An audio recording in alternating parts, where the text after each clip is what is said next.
Hello and welcome back to the Hoops Crush podcast. Today is episode number 24, recording this right after Dallas and Minnesota game 2. Of course, we got a lot to talk about today. We had a game 6, 2 game 7s the last time we talked, and now we've seen a couple games in each of the conference finals. Before we go any further, Eric, how are you doing? I'm pretty good. How about you, Brady? How was your week? I'm doing very good as well. Just been chilling, watching some basketball, hanging with family, the usual, nothing too crazy. See, you got your Luca shirt on. Is Yeah, that I one of the had ones you got to. for your birthday? Yeah. No, I've had this shirt for a Oh, while you've had it for a actually. while. Yeah. But I had to throw it on after we what we just witnessed. So we'll get into that though. So yeah, that's why I'm out here. Are you rooting for Dallas in the series? Well, yeah, because if you remember when we did our playoff predictions, Yeah. I had You them have winning them the going all the West. way. Yeah. Yeah, so I feel pretty good about that prediction so far. Not that I don't know if it was like a crazy prediction. It felt like maybe it kind of was, but I feel like there was probably some other people that said they could make it that far too. So I don't think it was out that crazy, but I do feel good regardless about it. Yeah. Sitting but pretty right now. Yeah, it is. They're up 2-0, but we'll get into that in just a second. But I think we got to start with Game 6, Thunder versus Dallas. What a game that was. I know it was last Saturday.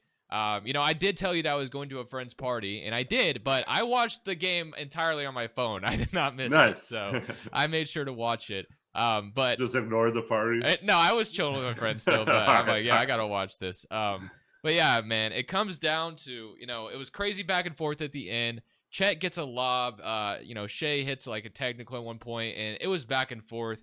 And then when it comes down to the very end, PJ Washington gets fouled on a 3-pointer, which ultimately sealed the Thunder's fate because they challenged it, which got rid of the timeout that Mark had, the last challenge. So they had to, throw a full court heave at the end after PJ Washington sank the first two and he missed the last one on purpose. But man, what a tough way for your season to end on a 3-point foul like that, because they did everything right. Luka Doncic was falling and he was like trying to make something happen in the paint and he fell, but found a way to kick it out to the wide open PJ Washington, and Shea comes over and then of course just unfortunately fouls PJ Washington, which ultimately led to Washington, like I said, hitting those free throws and taking the lead for the Mavericks. And the Mavericks close them out at home in Game 6. So no need for a Game 7. Mavericks have to feel pretty good, and they're on to the conference finals, as we know. But that's what happened on Saturday, Game 6. So what did you think of that foul call? I know they reviewed it and upheld it, but did you think it was a foul? Obviously, letter of the law or the rule that is a foul. But what did you think of it overall? So, like, at first, I didn't think it was a foul, but they said just because since the ball didn't move and he hit his hand, hand's part of the ball. But, like, I guess since the ball didn't move, it's a foul. So, I don't know. It sucked, I guess, but at the same time, I was rooting for Dallas in a way, weirdly enough. So, like, part of me didn't really care, I guess. But yeah, I do feel for the Thunder because that is a tough way for your season to end. Like I said, you did all that you could. Luka was falling in the paint, and unfortunately, PJ Washington, gets fouled there. And I said it was a great idea to challenge it because I think I would have done the same thing. It just sucked because it left him without a timeout. And Joe Williams had to throw up a heave full court. Obviously, those are usually not going to go in. So unfortunately, their season comes to an end that way.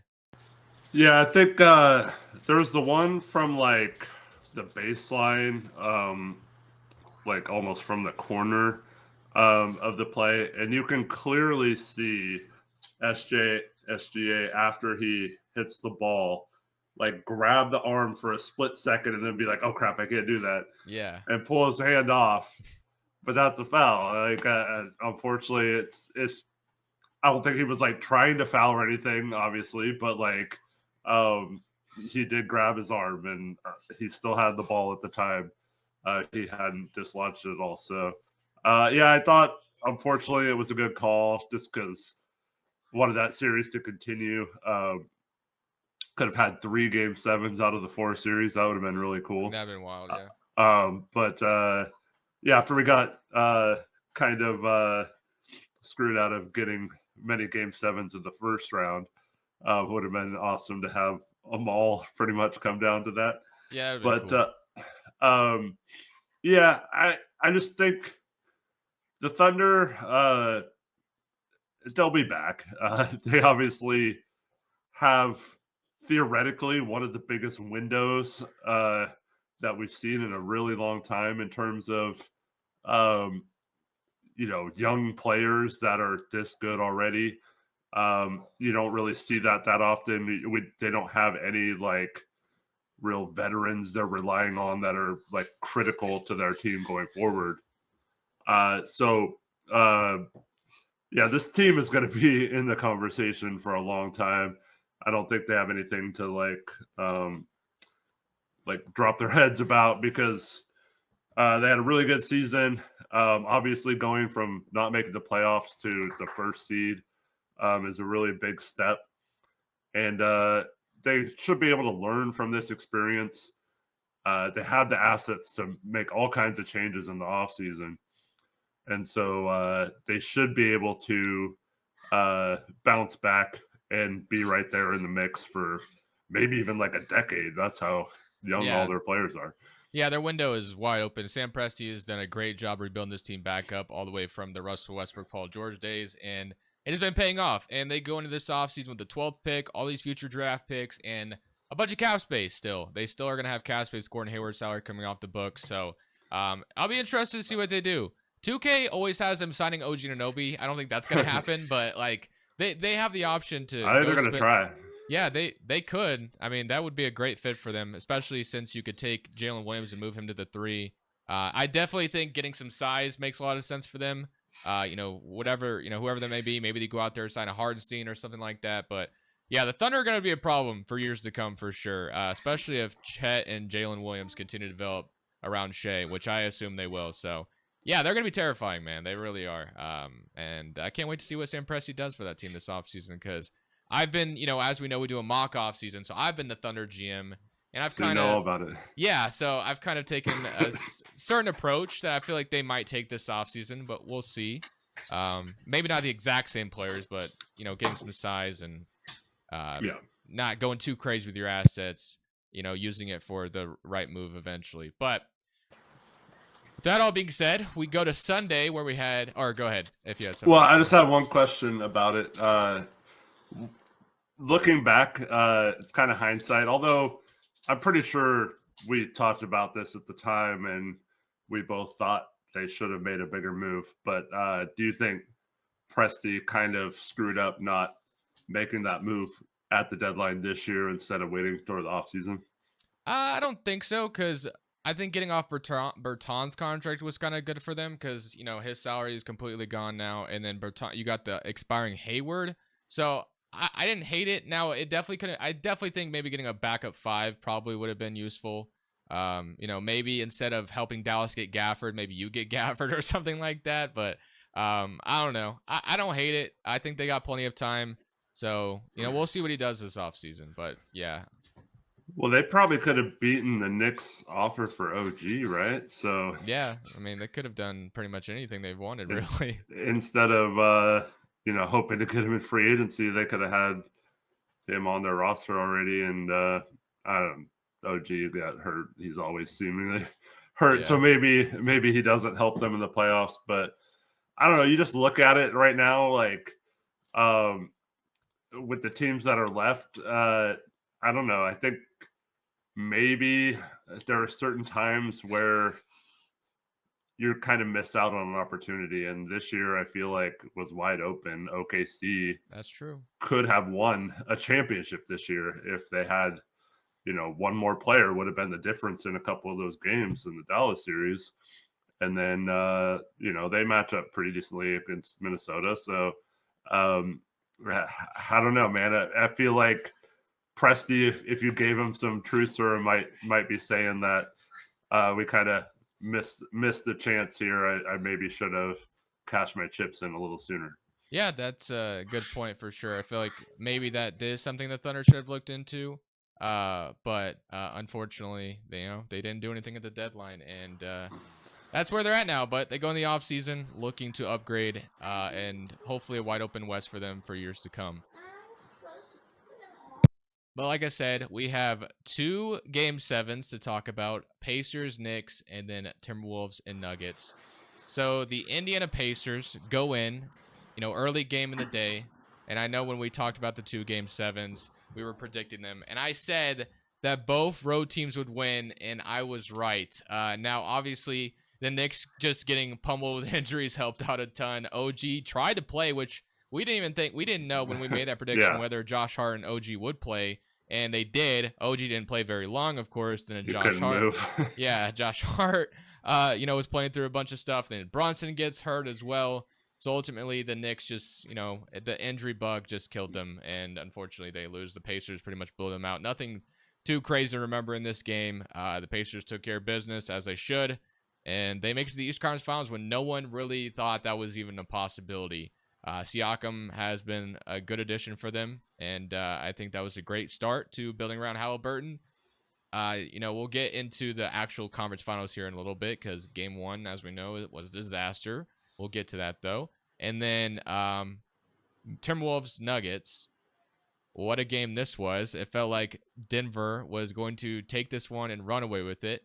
20-point lead. And it almost felt, I don't know, I don't remember exactly what the lead was when we played them in game 7 years ago. But I remember they got off to a pretty big lead and we came back. So it I think it was almost felt, 17 or yeah, or something something like like that. It almost felt very similar that. years ago to when Denver blew the lead against us. They do the same thing to Minnesota, and Minnesota comes out and just takes care of business in the second half. And man, it was crazy just watching it, and seeing Denver go down the way they did was wild because they go down 0-2. They win 3 straight. You're thinking all the momentum, they win 3 straight, and then Minnesota wins game 6 to force the game 7. And then Minnesota takes advantage in game 7 after being down 20, which is just wild, man. Did not, it was just a wild game for sure. This series was just crazy. Yeah, it really felt like it was over after game 5. Minnesota just seemed deflated. They pull out game 6. I think that was a blowout, right? That was Yeah. the one they won by like 40 Yeah. or And something. Denver gave up at the 10-minute Right. mark. Yeah, they didn't really try that much, but yeah, you had to think, Denver at home, they like you mentioned, they build this big lead. Um, I was shocked that they blew that, and just the way they played in the second half. They just it seemed like early in the third quarter, they just started like puckering on offense, and like they just seemed like the pressure was getting to them. They couldn't get a good shot. When they did create a good shot, they were like missing pretty bad. And yeah, I can't believe that was them, the defending champions, that kind of couldn't handle the pressure of that moment. And you would think it would be the Timberwolves who haven't been there. But as we'll talk about later, it really seems at this point that, especially with Anthony Edwards, that series took a lot out of him. Yeah. And he just hasn't looked the same so far in this current series. But yeah, I mean, Denver, I mean, you have a 20-point lead at home in game 7. You got to win that game. And so I don't know. It's hard to feel bad for them or anything. But like that was a pretty bad loss in my opinion. Yeah, and you got the Jamal Murray game too, which he's been, was pretty bad in this series. But Edwards clamped him up pretty good in the second half. Edwards, Yeah, first half. In the first half, Murray was great. Second half, unfortunately, and yeah, Jokic had a great game, but their bench gave him pretty much nothing. Aaron Gordon, Porter gave them pretty much nothing. It was pretty much all Murray and Nikola Jokic. Mm-hmm. So it'll be interesting, and then. You would think with Edwards only scoring 16 that, you definitely didn't win that game if you're Minnesota. Right. But you had McDaniels go off. You had Karl-Anthony Towns have a good game. So ultimately, and then like I said, Edwards' defense was a big difference maker in the second half. And so, I mean, I wonder what Denver does in the offseason. Like, obviously the Knicks have still a bunch of options. They have a bunch of tradable first-round picks. So, the Villanova connection with Mikal Bridges is still very much there. Although I saw that Brooklyn and New York have not made a trade with each other since like 1983. So we'll see if that ends up happening. But like I said, Nuggets, man. I know ultimately people want to scapegoat maybe Michael Porter, maybe go trade Porter away, or I don't know. I'm curious to see what they do because it's going to be tough. I think they're going to be over the second apron, especially if they resign Kentavious Caldwell-Pope. If they lose him, that would be huge as well. So it is going, and then Reggie Jackson's a free agent. Not that he's like the most important guy in the world, but definitely still a bench option for them. But if KCP were to leave them, that would be, I think, a very bad doomsday for them. And I'm not sure how I'd feel about them going forward if they lost him, because not that he's like a star by any means, but he is one of their better role players, and you need role players, obviously. Yeah, I guess you could have some of the young guys like Julian Strother, who had a role earlier in the season and then got hurt, never really got back into the mix. I guess he could step up. Christian Brown could play more, but overall, yeah, I completely agree. The problem is they can't sign and trade him, or it'll be very difficult for them to do so. And then you lose him for nothing if he walks. So Yeah. I think he's going to opt out with the hope that they sign him to a long-term deal instead of just a one-season thing. And he can get, one last big payday in his career before it kind of winds down. But yeah, I mean, there's going to be a market for a two-time champion who has played a key role, like you said. And if they lose him, they don't have any way to replace him. Like they could sign minimum contracts and stuff like that. So they're in a little bit of trouble if he leaves. And, like you said, maybe they make a big trade with Michael Porter Jr.'s contract and get some different pieces in there. But you're talking about possibly a trade that's similar to the DeAndre Ayton trade last year, where it's like you trade a guy who's like really talented and stuff, but the pieces you get back aren't necessarily as good as him. Like maybe you can get pieces that fit better than what Phoenix got, but like I don't expect them to get like a package that keeps them in contention if they decide to move on from him and lose KCP. I think that would be just too hard to replace all those guys. And they've done a pretty good job of like finding players in the draft and things like that. But those guys haven't really, like I mentioned, Christian Brown was a key part of that run. But, they don't really have a starter level player that they've drafted recently. So, yeah, it'd be really, really key to what they do to keep that championship window. Because as long as you have Murray and Jokic, it seems like you'd be there in the mix, but you can't just keep taking hits to your roster and expect to get back there, especially with teams like OKC, who we talked about. Minnesota beats them this year. If Minnesota keeps getting better and Anthony Edwards keeps getting better, like, and your team gets slightly worse, that's just not a recipe for winning another championship, when it seemed like they were kind of set up to make at least a couple runs within the next few years. Yeah, because there's already been a bunch of reports that KCP is going to command maybe up to $20 million. So it's going to be a lot of money. And I do believe, like you said, there's going to be a market for him. I think guys like Malik Monk, KCP are going to be highly touted in this free agency, especially for teams that need spacing and just, good role players. Like, Detroit's going to be interesting for maybe one of those two guys that needs shooting very badly. And, it would be funny to see KCP go back to Detroit, but I don't see that happening. But yeah, it's going to be interesting. Now, as far as the Knicks are concerned, obviously they're going to go star shopping, but more, maybe they do, maybe they don't. It just kind of depends. But I do wonder, since there's connection, and Tom Thibodeau has done it before, encouraged it before, and there are some rumors about a certain Miami forward or guard, whatever you want to call him. I almost wonder if Jimmy Butler has potential if he were to be traded. Should the Knicks be a team that's like up, definitely one of those teams that I should be looking into? Honestly, I think out of anybody that, realistically they could get right now, like Donovan Mitchell, sounds like he might resign in Cleveland, which is something no one saw coming, but we'll see if that ends up happening. So Donovan Mitchell doesn't make sense with Brunson. It would be kind of redundant. Obviously Giannis isn't going to be available more than likely. Joel Embiid probably not available. So like I said, Mikal Bridges makes a lot of sense because of DiVincenzo, Brunson, Villanova connection, all that.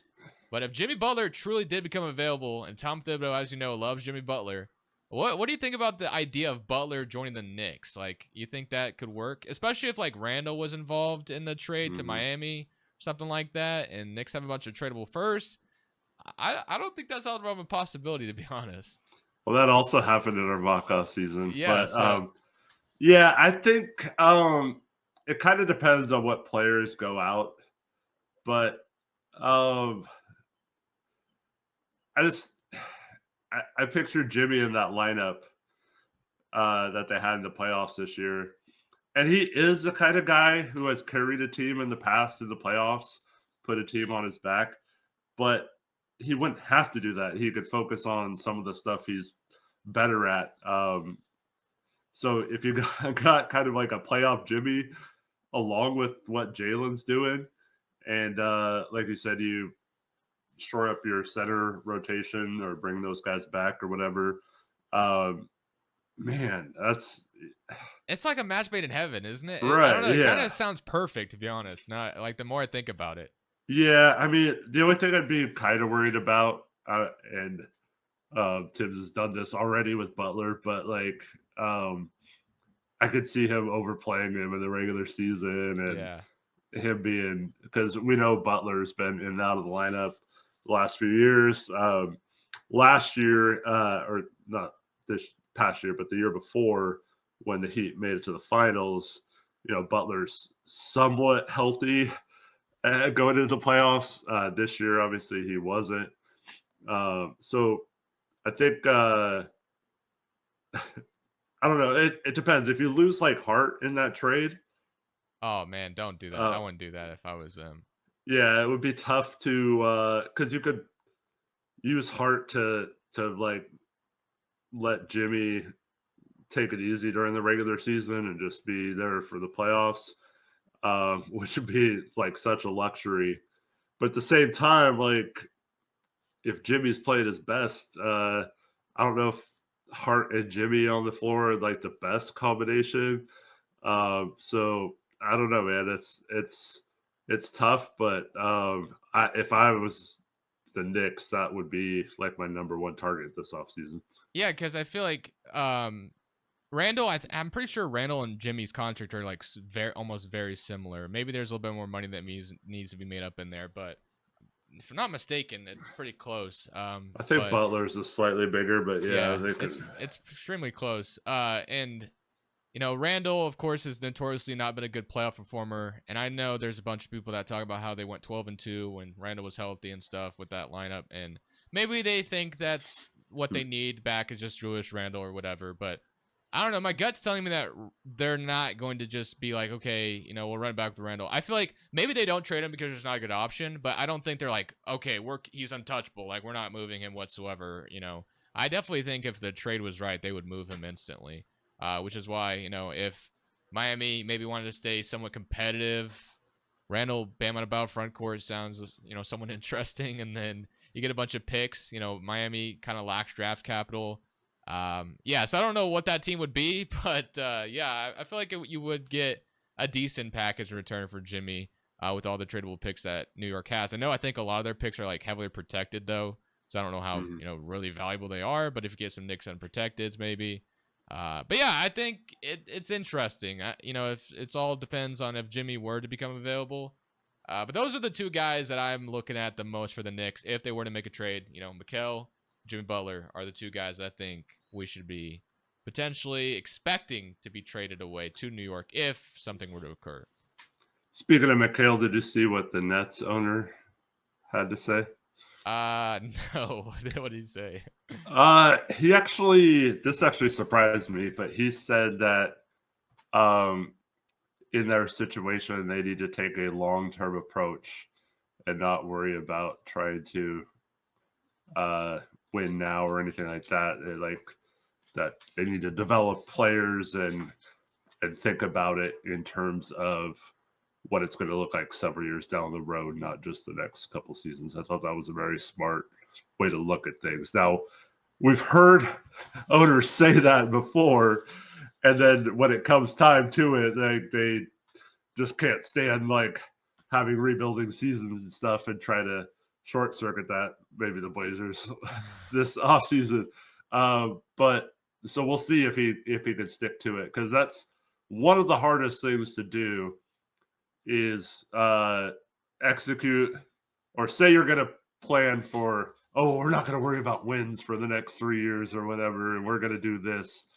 And then, but like once you get down to it, like winning 15, 20 games, like, I don't know, it could take its toll on a team. So I don't know if he'll stick to it. But I thought it was cool of him to actually say that.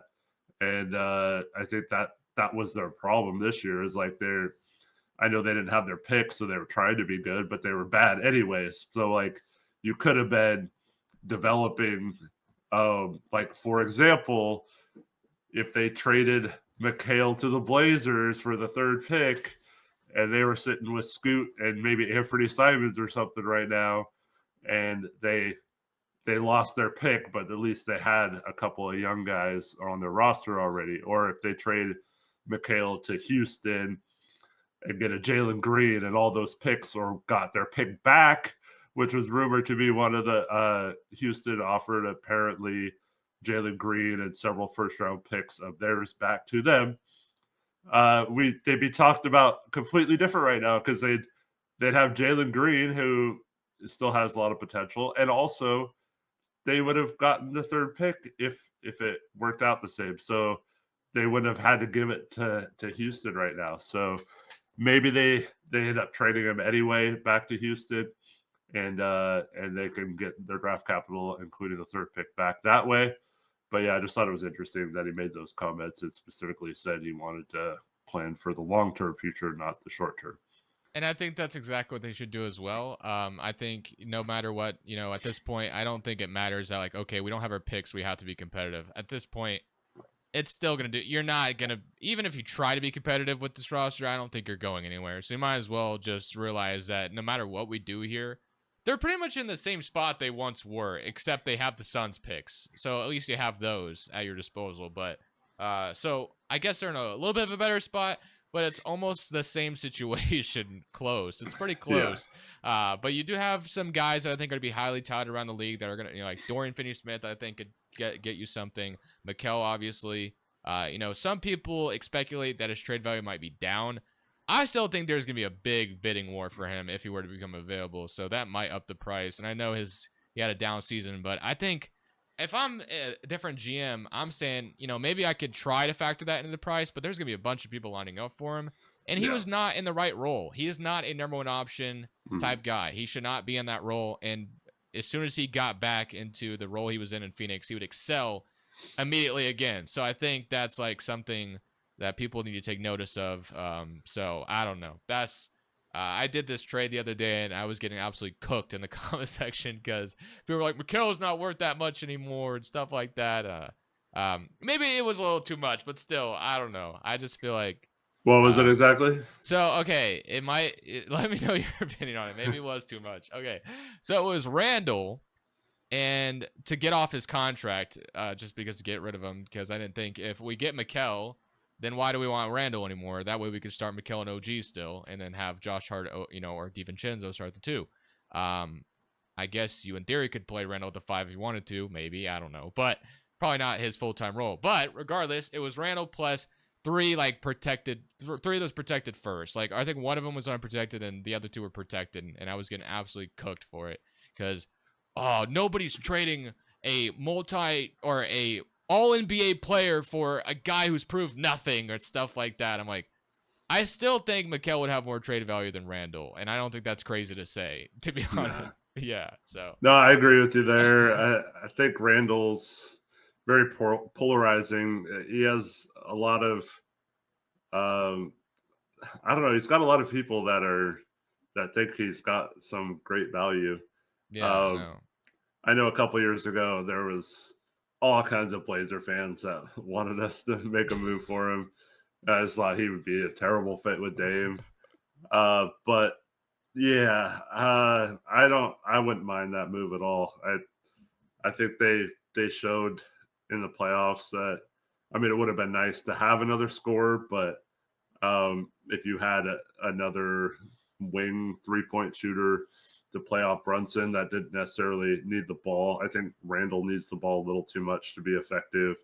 And defensively, I don't think he's the greatest player. So I like Mikhail's fit on there. So I wouldn't mind overpaying a little bit if that's I what also it. think, like I said, what I said earlier, I also think the Knicks are gonna have to overpay because it's across the street. Like Brooklyn and New York don't trade with each other Right. notoriously. So I do think and I do believe Brunson, Hart, and DiVincenzo could be pushing the Knicks front Mm-hmm. office to, go get our boy Mikal because we want him here. So that Mm-hmm. could, ultimately push the Knicks to doing it, and they're probably gonna have to overpay, I feel like. As much as they're not going to want to, and fans aren't going to want them to, but I do think there is going to be a scenario if they were to trade for Mikal, they're going to have to overpay to get him. Man, Nick's front office is like probably thinking, why couldn't there have been a good big man that played at Villanova with them? Yeah. Why No does that have kidding. to all be like two, 3 guys? Yeah. It is a cool culture, though, that they have going on No, over yeah, there. of I'm not going to course. lie. So I think adding Mikal would be cool for sure. Mm-hmm. But yeah, we've talked about the Knicks enough. All right, let's get to the conference finals. We got Boston, Indiana, Mavericks, and Timberwolves. We've seen 2 games in each series. So let's start with Boston and Indiana. Game 2, not a whole lot to talk about. Halliburton left, but game 1, man, you're Indiana, and if I was a Pacers fan, I would have been so mad because we have no business. Well, I wouldn't be thinking to myself, we have no business being here because it's kind of similar to when the Blazers made it that one year. You got to take advantage of the opportunity that you're here because this doesn't happen very often where you have a bunch of injuries in front of you, play whoever's in front of you. But the fact that you could have taken a game 1 lead on a team that you had, people are giving you no chance to beat, and you blow it the way they did, you can't get a simple inbound in. Siakam goes off his hands, and then Jaylen Brown hits the 3 to tie it up. I'm like, once that happened, I'm like, oh yeah, this is over. Like, this series is over. Once they blew that, I'm like, there's no way they're coming back from this. If I was a Pacers fan, like I said, I would have been sick to my stomach. Man, just think if we're like, obviously Halliburton gets hurt, but if we're talking about this series being 1-1, I know Boston has been 1-1 every series so far, but it just seemed like I don't know. And then the Pacers played pretty well at the beginning of game 2, but I mean, I don't think there's any way to dispute this. It was one of the worst choke jobs in the history of the NBA, in my opinion. Uh, with less than 10 seconds and the ball up 3, prior to this in NBA history, teams were 250-0 Oh in my that gosh. scenario. That's crazy. It had never happened before, or playoff history, where a team in that situation lost the game. and lo and behold, I think they actually got the ball twice in the last 10 seconds up Yeah, they 3. did because I think they got to stop the other time, and then they got another chance. It's just insane, So man. not only has it never happened, but they had 2 chances. They blew both of them. Yeah, man. And then so you have the turnover, which is fine. You're still up 3. Why did you not foul? Why? I don't understand that, Brady. Well, Like, Halliburton said that they were going to foul, but where Jaylen Brown caught it, it would have been kind of hard, I guess. Apparently, that's what he said in the press conference. man, I don't know. It, like Siakam had a chance to foul, and then he puts his hands down. Yeah, But like Jaylen Brown took a second to shoot. He pump faked and all that kind of stuff. that's true. Um, man, you have to find a way to foul in that situation, Yeah, or I would have just like bear hugged him, dude, or something yeah, like that. or you put all your players around the 3-point line and just let them score a 2-pointer, and then you get the ball and get fouled again. Because Boston didn't really have much they could do after that. But man, just I do not understand. I mean, obviously you're not expecting him to hit like a double clutch three with Siakam in his face. And actually, I don't know. It could have been a foul on Siakam on the shot anyway, because like he was Right in all his up in grill, his landing yeah. spot. So like the game almost was over then too. So I don't understand that, man. You have to win that game, and it's going to be an important lesson, I guess, for that team. But yeah, I don't think the Pacers are in bad shape moving forward or anything. Obviously, I don't think anyone like predicted or expected them to win this series or anything. But Boston, I don't know. It's not. It didn't seem like the other series. It seemed like Boston was kind of like, oh crap, this team's really good and Yeah. they're fast and they're playing with nothing to lose right now. And if you get that game, man, I think they might have had a chance to win this series. And now, obviously, they have no chance. Yeah, I mean, because the energy could have been way different for game two. I think Boston still obviously would have wanted to come out and prove a point.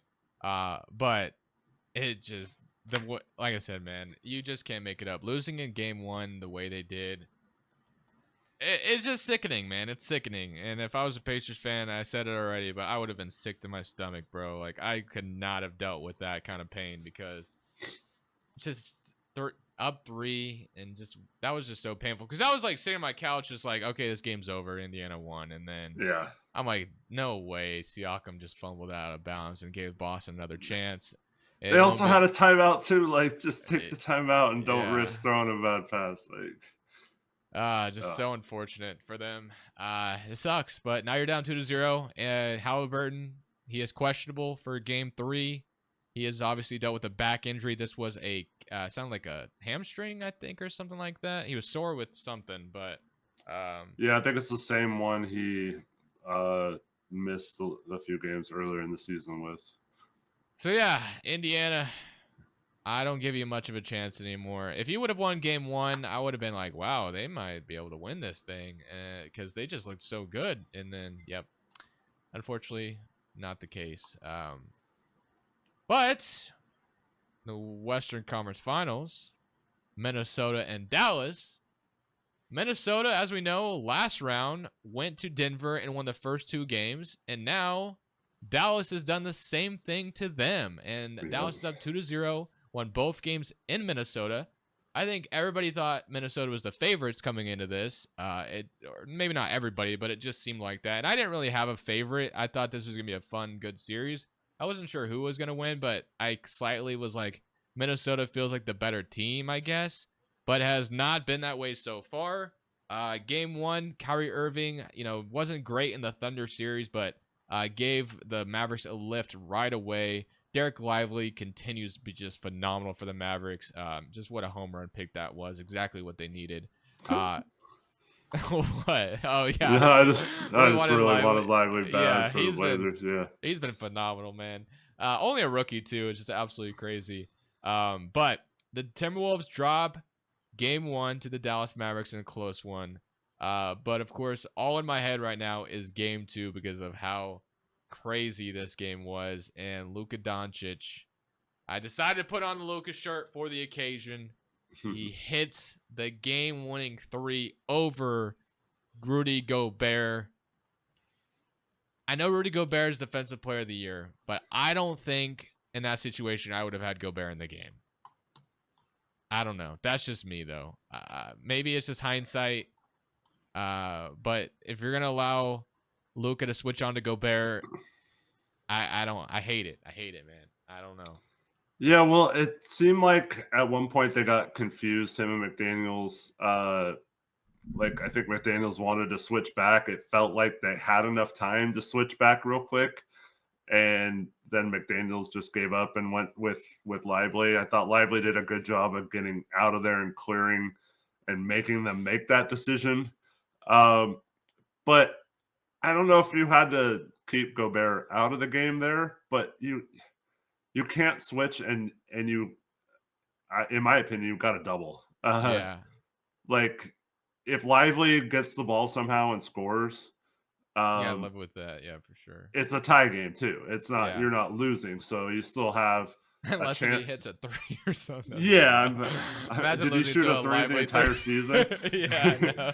That's um, wild. I don't think he's shooting that. I think he's either passing it or driving in or Yeah, something. for But sure. yeah, if he even if he makes or Luca makes an incredible pass and Lively scores, you still probably have a few seconds left.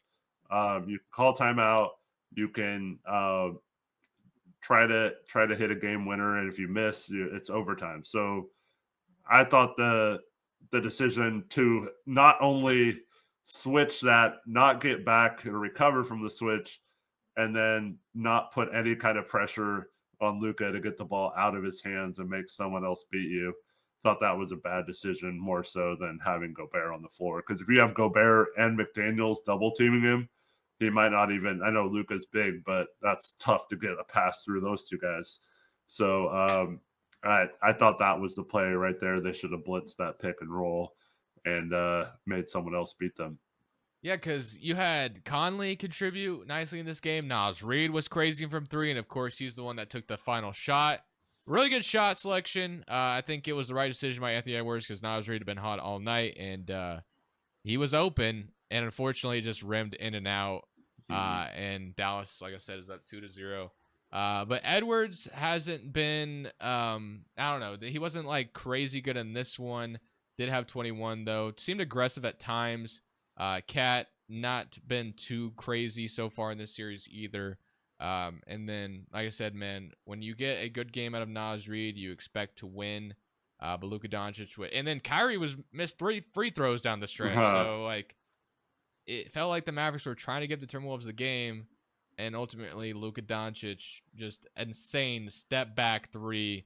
Once he shot it, I'm like, this is going in, isn't it? And Right. and I was like, yep, it's in. And now Minnesota faces an uphill battle. When Denver went down 0-2, everybody was, even I feel like even we kind of did it. We were like, man, Minnesota's the next team up. Like this is, they're definitely gonna win this. It almost felt like Minnesota was crowning them, right? Like we crowned Minnesota for beating Denver when they're up 2-0 because we beat them at home. Do you think do you not want to make that same mistake in a way? I know Minnesota still ended up winning, but do you feel like Mavericks got this, or do you think Minnesota is very much still alive here? Well, we talked about this at the time in the Denver series. I think it's only, if I remember the stat correctly, it was like 5. It was definitely 5 times, but it was like 5 and 76 or 5 and 77 or something. Teams that lost the first 2 games at home in a series as the higher seed had only come back to win the series 5 times in NBA history. So it's very unlikely, I think. Minnesota obviously has a good enough team. We saw them win 2 in a row against Denver twice. So all it would take is winning 2 in a row. Dallas has been a team that's given up games at home in these playoffs so far. So I don't really, and these games have been razor thin. Like it's not like some of those games in the last series where it was like a blowout. So they could have gone either way. And like you said, Nas Reed got a good look at the end. PJ Washington hits a big 3 down the stretch in game 1. If those don't happen, I mean, we could be talking about Minnesota easily being up 2-0 right now. So I don't think they're out of it by any stretch of the imagination. It's just like if Dallas gets one of the 2 at home, then you're talking about having to win 3 in a row. So I just think it's going to be really tough for Minnesota.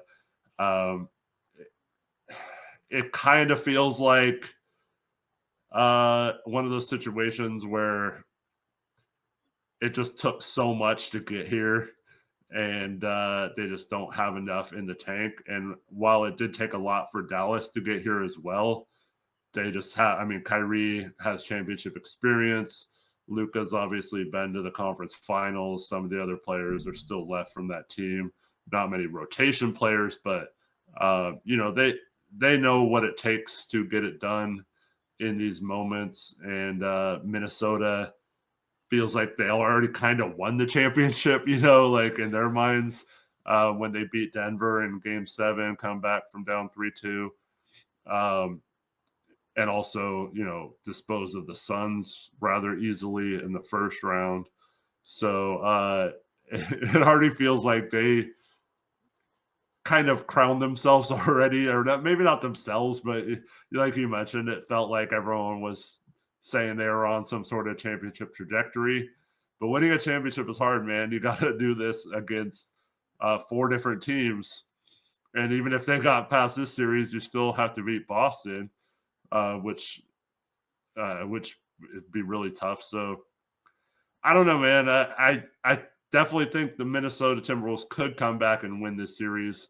Will they? I don't think so. I think Dallas is just they're just too good at what Minnesota is weakest at, and that's a huge problem. Charles Barkley mentioned this on the post game. It's just funny because if Denver was playing Dallas right now, I don't think Dallas is winning that series.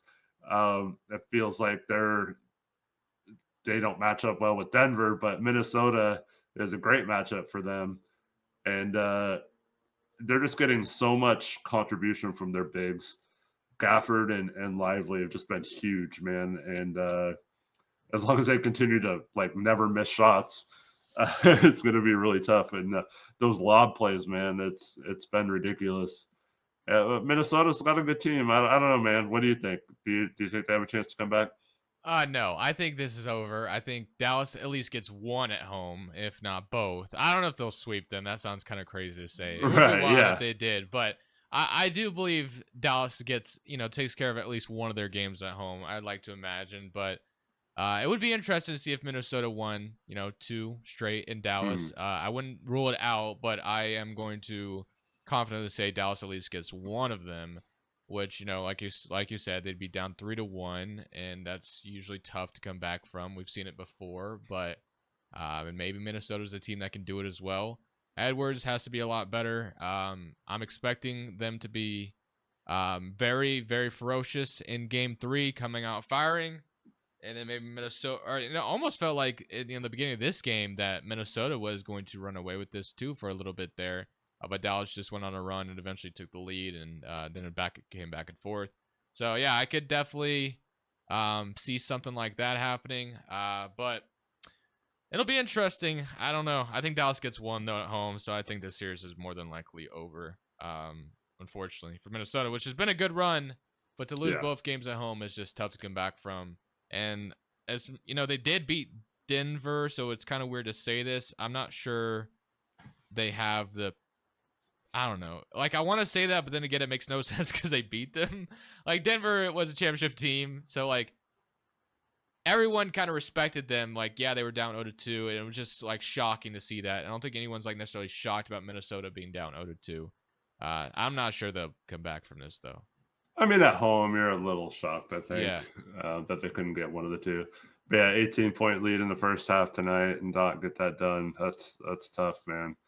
And they are in a position where they have a lot of big contracts. McDaniel's extension kicks in next season. They're going to be pushing the aprons and stuff for the tax. So they're going to have to make just a really good move or two, whether it be, a vet minimum signing or some sort of minor trade that ends up being a really good move for them to find their KCP type player or just a good role player to fit in. I can't think of anyone off the top of my head who would be a good fit there with the assets they have or don't have, I guess. But they have to make a couple small tweaks. And if they do find just one more competent rotation player, I think that they could be right back here. But they also, kind of like what we talked about with Denver, they have a real chance outside of obviously Anthony Edwards carrying them, which he might be capable of. outside of that, they're going to be dealing with every offseason losing a little bit of their roster due to their cap situation versus just like keep adding to this young team like an OKC can do right now.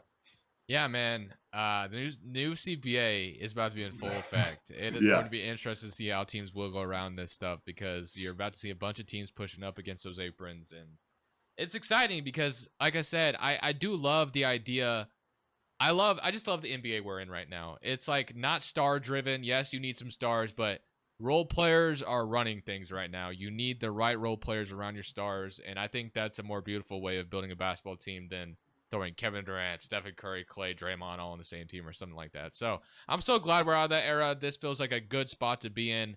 It does suck because, it's going to punish some of the teams, of course, for spending a bunch of money. But I guess it gives everyone a fighting chance. And it gives us parity in the NBA. Allegedly, that was the holdup with ownership. Part of it, I think, is just so their current owner, Minnesota's, is Glenn Taylor. Yep. And he, I think, just regretted once the team started playing well and you have Anthony Edwards and stuff. I think he regretted putting the team up for sale. But part of it, allegedly, is that the new ownership group they wanted were late, to, right? They were also they missed a payment or something. Yeah.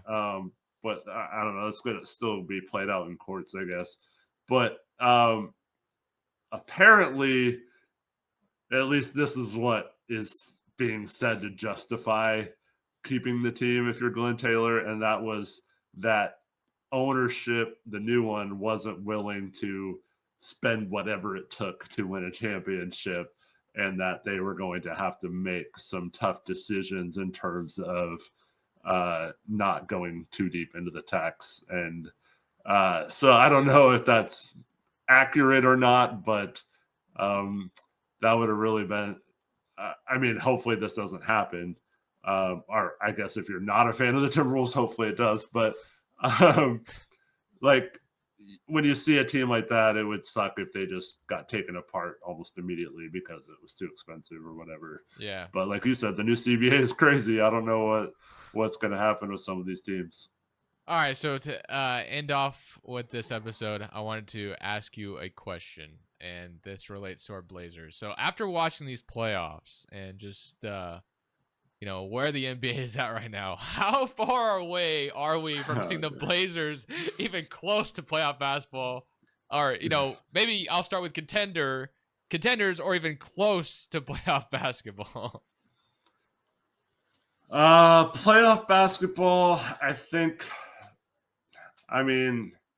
Short of them doing like a Houston Rockets thing where they just keep adding veterans and at the expense of some of the young guys playing time and stuff like that, which I think would be the wrong move. I think they could possibly get back to the playoffs in a year or two if they did that.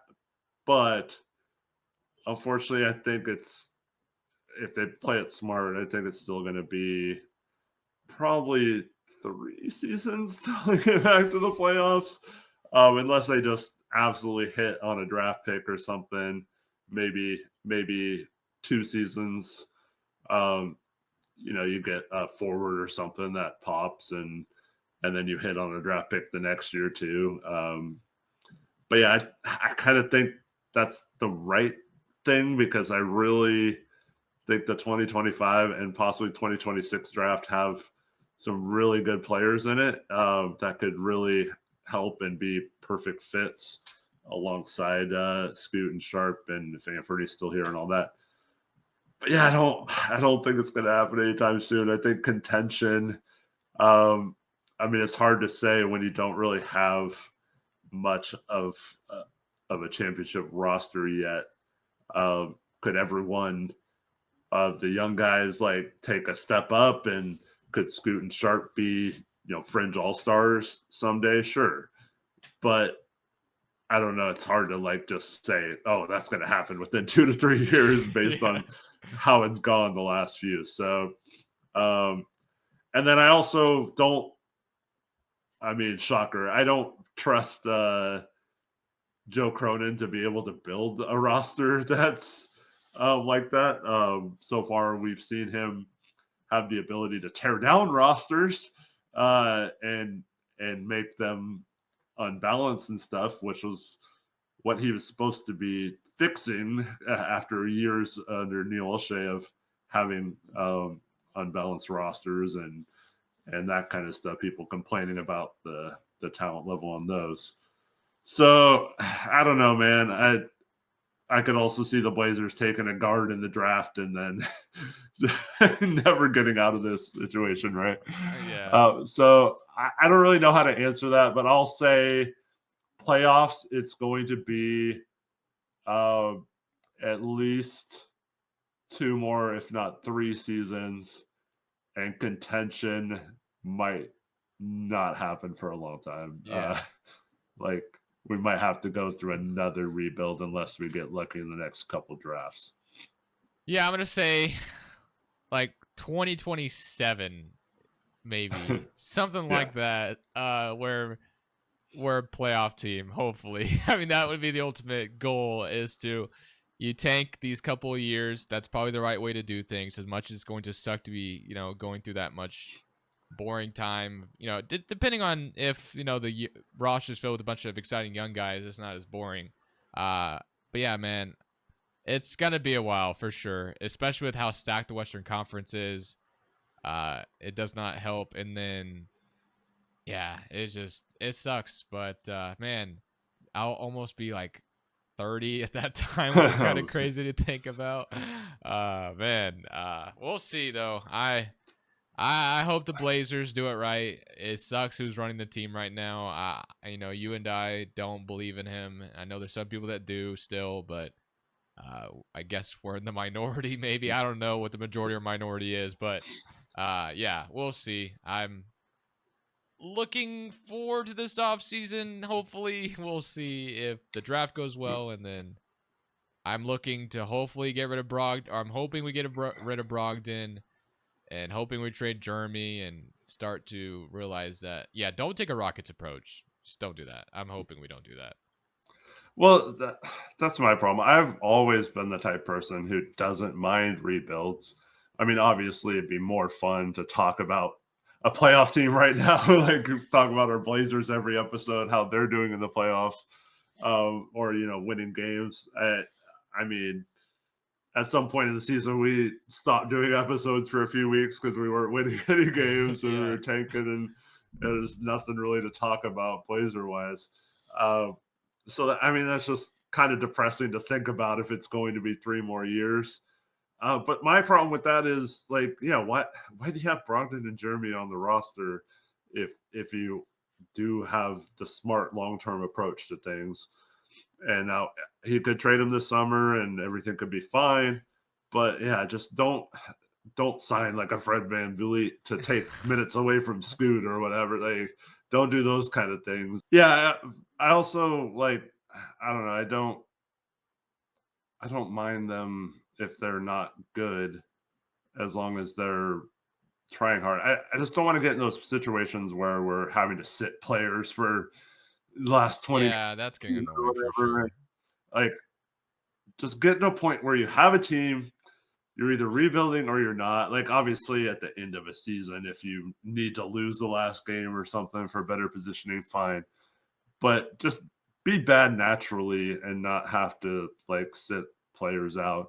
And if you do have too good of players to sit, but not good enough to win, maybe those aren't the right players long term. So just have guys you can get excited about that look like they have a future, learn how to play together, and I'm cool with that. But just Yeah, because the right way to do things, and we kind of went through this, and I went through this because this is right when I started watching the Blazers, is, we did kind of go through a rebuild with Damian Lillard there for a second because Aldridge left in free agency. So we traded away Nicholas Batum to Charlotte, bring in like Gerald Henderson and Noah Vonleh, and sign Ed Davis, and, just have a young roster.